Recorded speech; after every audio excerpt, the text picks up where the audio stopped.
And congratulations on the win, but I got to ask you, I mean, 17 pounds on the weight. I mean, how did that happen? So, it was a life just threw a lesson at me, So I had to, I didn't do, I didn't make weight. So there's no excuses about it. 17 pounds is 17 pounds. Were you not feeling well? Was there anything, or was it just, hey, the weight's not coming off and you gave up, or what was it? I just wasn't feeling well. Yeah. So how do you probably were standing in the back and heard Dana say, you got to be more professional and that type of thing. You could be sitting here with a championship. You had predicted you were going to beat him. You did beat him, but now it's tainted because of the weight thing. So how does that make you feel, knowing that you could be sitting up there with the belt and getting all this praise, and instead, you kind of get criticism on the other side of it? Well, I'm used to criticism, and if ifs and buts were candies and nuts, we'd all have a good Christmas. So, I fucked up. It is what it is, and I have nothing to be really too proud about. In my head, this was a big mistake. I take it very seriously, and I came up short. There's no excuses. I'm thankful Ronda took the match. So, it is what it is, man. I apologize to everybody. It's not something that'll be seen again by Turp Daddy Slim. Austin, let's talk about the fight itself. What was different than the last time? Because it seemed like that first knockdown, from that point, he wasn't himself. What did you do different, even though outside of the fact that you didn't make weight? What was different in terms of how you look? You looked more dominating than you did in the previous meeting with him. Thank you, sir. I hit him, bruh. I hit him. The first match, there was a few things in my head that were throwing me off as far as targeting go and placement. So I was trying to adjust to the beard the first match, and it fucked with me a good bit. And then even the first slap, this first round, this match, it still got me a little bit, but I was more in tune on what I needed to do and just hit that motherfucker.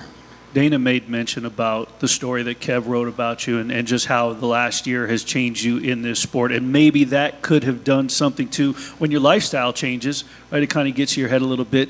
The chat that he had with you in the back, was it the change in the lifestyle? Did you become a little more comfortable? And when Dana pulls you aside in the back, is it even more of a wake-up call, like, I got to take this serious? 100%, man. The diet has started now. Very serious, very serious. Like I said, you will not see that again from Turp Daddy Slim. You will see another motherfucker like Ronda get put to sleep, though. If they want to throw me with whoever, they're going to take a nap. So, bottom line, that's it. 205 pounds. And Miss Amy, sorry. That's okay. This is your stage, not mine. I'd love to share with you. It's all good. Thank you.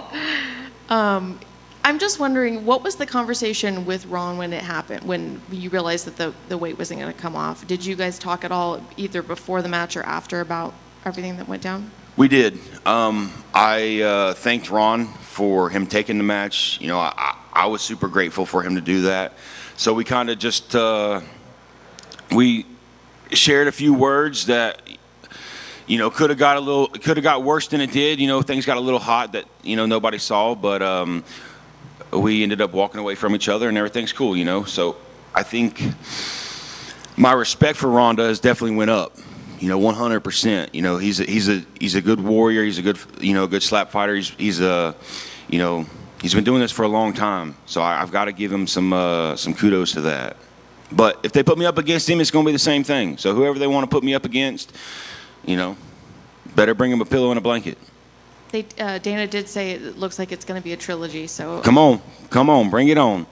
Fuck yeah. Would you ever entertain fighting him at different weights now that you guys have kind of seen how it could change with different weights? Would you consider doing maybe a catch weight or something different? Whatever Miss Erica says. Miss Erica calls my phone and says, this is what you're going to do, that's what I'm going to do. So I'm open to anything. If he wants to, let's say maybe he wants to keep on some weight, and if he wants to use that as an excuse as to why this happened, whatever it may be, I'm just here to slap a motherfucker. I'm a part of power slapping. That's what I come to do. Power slap somebody. Thank you. Over here. congratulations on the win. Did you expect this to be a war of attrition? Like, did you expect that you were going to get into his head, you were going to stand there, and you were going to pretty much go toe-to-toe with him, take his best shots, and like not only physically but mentally break him? Or was that part of the game plan?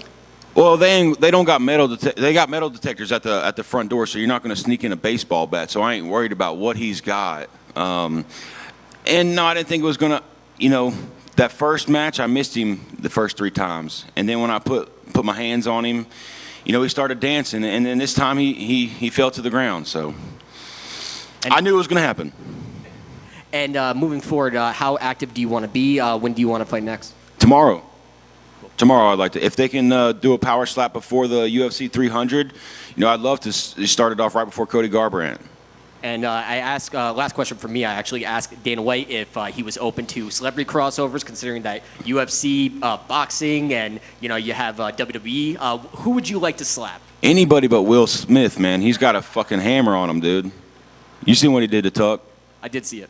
So I'm just going to stay as far away from that guy as I can. I don't want to get the haymaker put on me. Still the man. Congratulations. Thank you, brother. Dana was also in here and you said that he spoke about the plan of going out of Las Vegas for more power slap events. So is there a specific location that you want to be headlining one day? Come on, bro. The Swamp. Bring the slap stage to the Swamp. That's where I want it. I'll have the crowd full of gators and rattlesnakes and all the mosquitoes any of you guys want. I swear, come to the Swamp. I'll get you guys right. Thank y'all.